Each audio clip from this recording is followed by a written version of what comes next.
great to be in Madison, Wisconsin. I'm sorry that I'm not able to see you in person because it's the day of the great polar vortex. So I'm recording this in the hotel, and I'm happy to take questions over email once you have a chance to look at this video. So what we're going to talk about this morning is how much early experiences matter and what we know from research about how the brain and body are built, what kinds of things impact the way that grows, and some emerging research on how new parents actually have massive changes to their brains as they transition to parenting. And so that presents a really interesting opportunity. So we're going to do that in 4 parts. First, we're going to talk about early life experiences and how they're particularly impactful. Then we're going to talk about negative experiences in particular. And then we're going to switch a little bit to thinking about how does this work intergenerationally. Risk and opportunity can be transmitted intergenerationally. And finally, I'll share with you that exciting new research on the new parent brain. So humans are born with these big, really underdeveloped brains. We think that the way that happens is that because we want to have really big brains, humans have really large brains compared to other species, and we want to walk upright, we have to have our infants born pretty underdeveloped. And so what that means, though, is that we have this opportunity in the first few years of life to really shape into individuals. And so that's different from other animals that come sort of more predetermined, more pre-specified. So humans are expecting a lot of different kinds of experiences in the first few years in particular and across the lifespan that help make us all individuals. So we call that having a plastic brain, meaning that it's open to experience. We also know that early life presents a critical sensitive period. So the first 3 years in particular, we see the foundations of so many things that we need later being built. So foundations for things like language and social relationships are being laid down in that first 3 years. And we see that the 3-year-old is really different from the infant in terms of those foundations. That does not, of course, mean that later experiences don't matter. And in fact, we have lots of research to suggest they do. But in the way that building a house makes more sense to build a strong foundation and then move forward from there, rather than trying to recorrect and do repairs later. For a human brain, those early experiences help build that strong foundation that you can use moving forward. We also know that a lot of these exciting individual experiences happen even before the baby is born. So this is actually an old study from the 80s, but it's a fantastic example of how we know that infants can learn even in the womb. So in this study, what they did is they asked moms to read to their bellies The Cat in the Hat, which is a very repetitive children's story. They asked them to read 2 specific pages, and then when the babies were born, they tested them by playing those 2 pages read by their mother or 2 other pages read by their mother. The infants responded by sucking on a pacifier, which is something that all babies can do right at birth. And so they sucked on, half of the babies had to suck on the pacifier to show, to play the audio that they heard in the womb. And so they did that. And the other half of the babies had to stop sucking on the pacifier to hear the 2 pages they heard in the womb. So they did that. So in essence, what this tells us is that they did whatever behavior was required so that they could hear again the passage they heard in the womb and not the passage that they were hearing for the first time, telling us that they recognize differences between those. Of course, that doesn't mean they know the vocabulary words and that kind of thing, but it does tell us that they learned something in the womb from hearing their mother's voice. We also know that the fetal and early infant brain is under very active construction. Lots of things happening. Neurons are being born. They're moving to where they need to be. They're getting connected to each other, which are synaptic connections. And that happens in such a way that the individual becomes unique and able to quickly act on the things that are important in their environment. So the way I usually explain this to parents is by saying, if you imagine, almost everyone has a smartphone all around the world, if you imagine that there was some way to connect everyone's phones together and we could share contacts, maybe that would be great. Maybe it seems like it would be great for a minute, but then you realize you would have all of these redundant contacts in your phone, right? So if you're in a big meeting and you do that, and then you go outside and you have a flat tire and you go to call whoever you might call in that circumstance. And you see in your phone, you all of a sudden, oh, you've got, 35 gyms, and you've got, multiple entries for AAA or some other kind of service, and you cannot quickly solve your problem. So we use a couple of features on our phones that help us get quickly to things we use a lot and things we've used recently. And they're actually called favorites and recents in most cell phone applications. So that's very similar to how the baby's brain is working. It's making very tight, quick access to the things it's had a lot of experience with, its favorites, and the things it's had recent experience with. And if you think about that in combination, you can see how the experiences the baby is having are shaping their brain. That doesn't mean that they can't call their cousin Jim, right? They can't have contact with something that's infrequent, but it's not as fast, it's not as efficient. We also know a lot about how negative experiences impact the brain. So we're going to switch now to talking about how negative experiences can shape the brain. And in this study, what they did is they followed moms across pregnancy and measured their stress hormones. Stress hormones should be low in the beginning of pregnancy, and they increase across pregnancy to help initiate birth. So when they looked at the babies right away at birth, they compared the babies whose moms had high stress hormones early in pregnancy to those who had low hormones early in pregnancy. The way they measured the babies was by going to the hospital when they were having a heel stick blood draw, which is a medically necessary procedure, happens to all babies, and it also happens to be kind of unpleasant. And so the babies all got poked and their heel squeezed to get the blood draw, and all of the babies got upset about that. And then by about 2 minutes, the babies whose moms had low stress hormones early in pregnancy went right back down to baseline and seemed unconcerned. The babies whose moms had high stress hormones early in pregnancy, in contrast, stayed elevated, distressed, vigilant, trying to figure out what's going on here. So what that tells us is that right away at birth, babies differed depending on whether their moms had high or low stress hormones early in pregnancy, in how much they monitored their environment for danger and how they reacted to a stressful experience. They followed these kids across time. In fact, they're still following them. They're adolescents now. And in early childhood, so 6 to 8-ish, they also had more symptoms of depression and anxiety, and they also had differences in the way their brain was built. And so altogether, the results from this study suggest that that early environment, that prenatal environment, is shaping a little bit about how the baby thinks and reacts when they are challenged, when they are stressed. This study is a postnatal study, so this is after babies are born. And the researchers in this study wanted to understand how baby brains responded to different kinds of threatening things.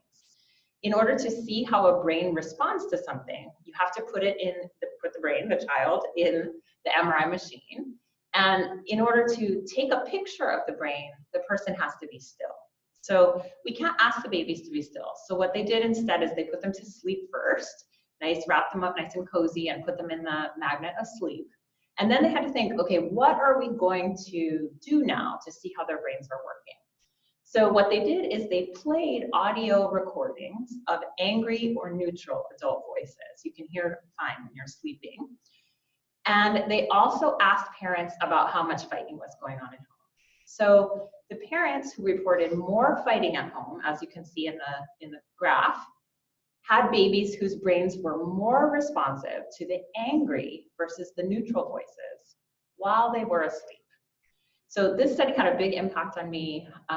Sleeping babies have lots of things they need to be doing, and monitoring the environment for danger is, of course, not something we're hoping they have to do. And it tells us how much they're taking in these signals from the environment. These results are also very consistent with other research that's been done, including in Wisconsin, showing that children who've experienced maltreatment are very quick to respond to angry faces or voices and adapt their behavior to those environments. We've talked a lot so far about early life, and I want to just mention in this context that we know that the brain grows and changes, in fact, across the whole lifespan. And there are a couple of other very important sensitive periods. So adolescence is the next very important sensitive period that's been studied for about the past 20 years.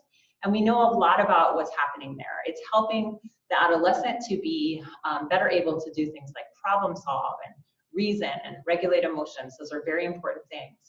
And that is happening actively. So it is not the case that it only matters to invest early. It actually does matter to also consider adolescence.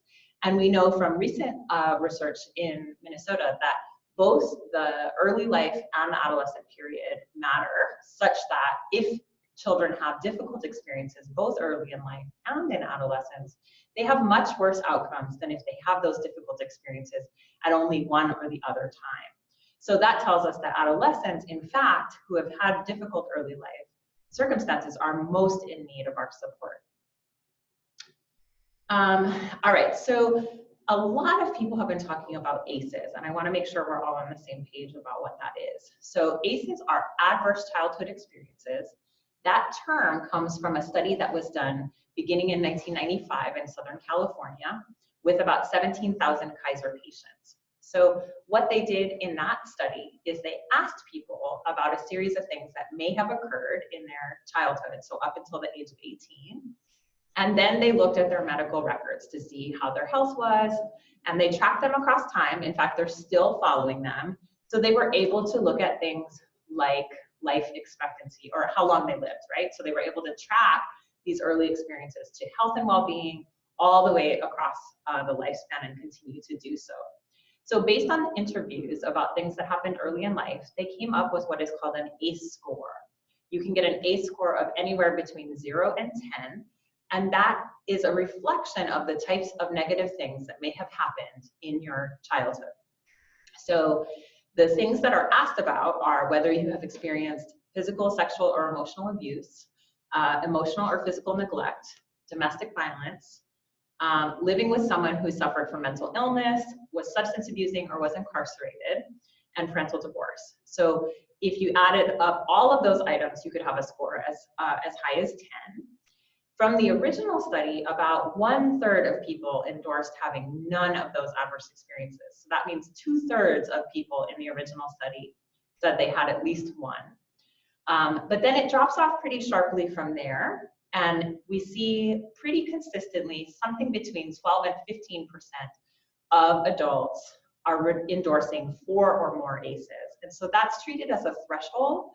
4 or more ACEs is connected to a number of very significant chronic health problems. So toxic stress is when chronic or significant stressors like ACEs happen and the environment is low in protective support.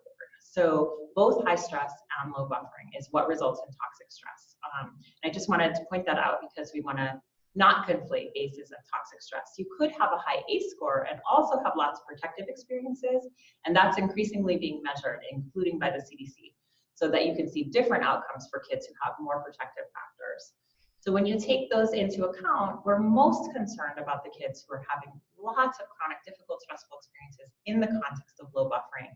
So parents are either unable, not present, or unable to provide that type of buffering support, or other caregivers.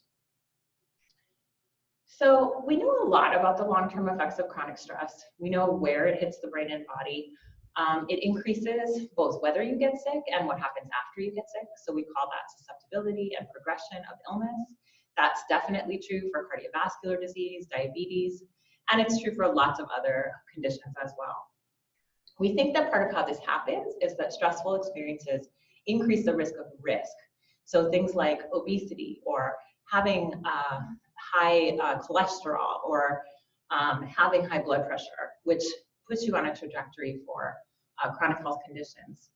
We also know that chronic stress can impair cognitive functioning. It changes what you attend to, what you remember, so that you're more inclined to look for threat in your environment and less inclined to pay attention to things with long, late, sort of delayed rewards, okay? So if you imagine a kid in a classroom thinking about, a difficult thing that happened at home, why their teacher doesn't like them, that they don't have their homework done, that the kids are talking about them, they're not absorbing as much about the actual content of the class. So not learning algebra, for example, as well. We also see increased risk for mental health problems. That's depression, anxiety in particular, but also externalizing problems or behavior conduct problems. And we know that chronic stress accelerates aging quite dramatically. And that's probably the thing that's gotten the most attention. So we all know that smoking, obesity, high blood pressure, diabetes, these things take between 5 and 10 years off your total lifespan. We know those are risk factors. But what we've learned recently is that ACEs, childhood stress between 0 and 18, can take up to 20 years off your total lifespan. So this is a dramatic reduction in total lifespan. There's really nothing that parallels it. And that is the reason that we have all been putting so much attention into trying to solve this problem. So we also know a lot about how ACEs impact the way the brain and body grows. I've given you a little bit of highlight of that. But that's a very active area for both research and prevention. Back to what we were talking about in the beginning about how an infant brain grows. If you take the example of poverty, we see pretty dramatic impacts on the way the brain and body grows when an infant and young child is experiencing poverty. So in this study, there were no differences in brain size at birth, but by 3 years of age, there were pretty substantial differences by family SES, which is socioeconomic status. So that includes things like income and education.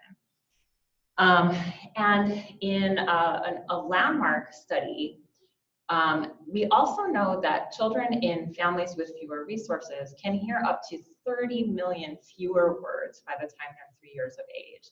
So where families who are at the lower economics end are speaking literally 30 million fewer words to their kids. And that is reflected in the kids' vocabulary growth. So there are some great interventions actually now where you can put a little recorder on the kid and work with the parents to increase the number and diversity of words that they're hearing so that children can respond to that environmental input and grow their brain accordingly. So it is definitely modifiable. Another interesting thing about the brain growth research that I'd like to point out is in this big study, they looked at brain growth between 3 and 20 years of age as a function of income. And they see an increase, so larger brain when families have more income. But there's a lot of concentration between 0 and 50,000, so that every dollar seems to make a difference between 0 and 50,000, and then it kind of levels off after that. So it's not as if, you know, if your family makes $2 million, you have this extra enormous brain. It's actually the case that we kind of need to get, it looks like we need to get to a threshold of something like $50,000 or the equivalent cost of living to get a brain to sort of a stable size. And that brings me to this question of intergenerational transmission. So how do we move forward? If we've got families who are stuck, who are experiencing chronic poverty, different kinds of adversities, we often think of that as this sort of difficult problem to solve, right? But if we get in there and change the trajectory of that family, help those parents get the education and job training that they need, we can see effects not just on the parents, but on the kids. So that's called a two-generation solution, where you provide, say, job training for parents and high-quality childcare for kids at the same time to try to move the whole family together. And we're seeing some really promising results of that kind of work across the country.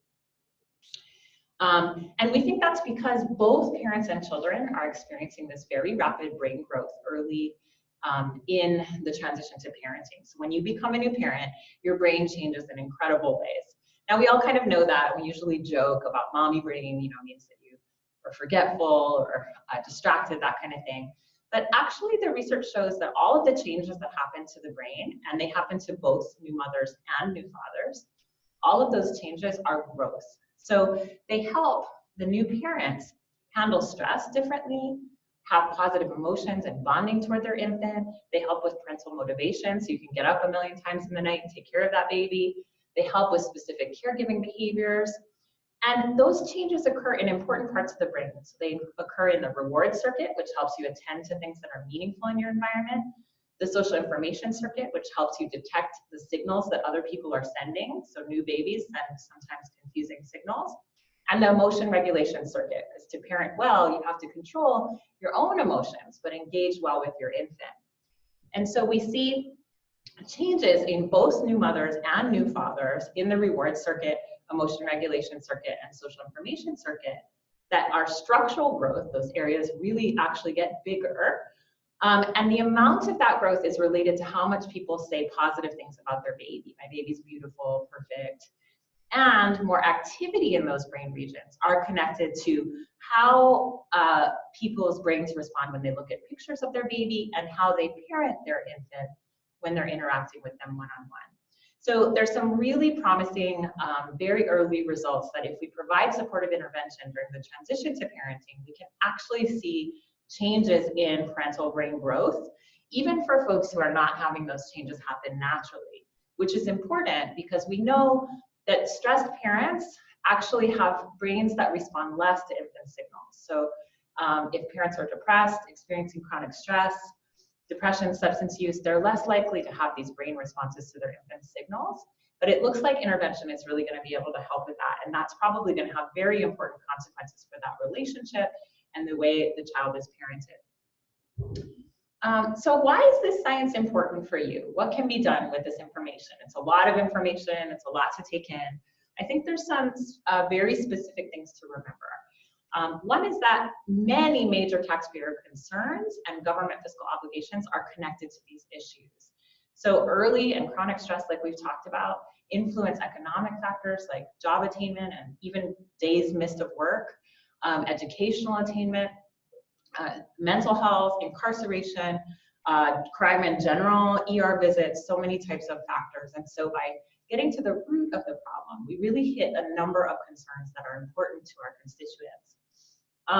And prevention and early intervention for stressed families can save resources. It's actually more economical, and there are great return on investment studies that document this. And they can prevent problems across a number of sectors. So ACEs can be prevented.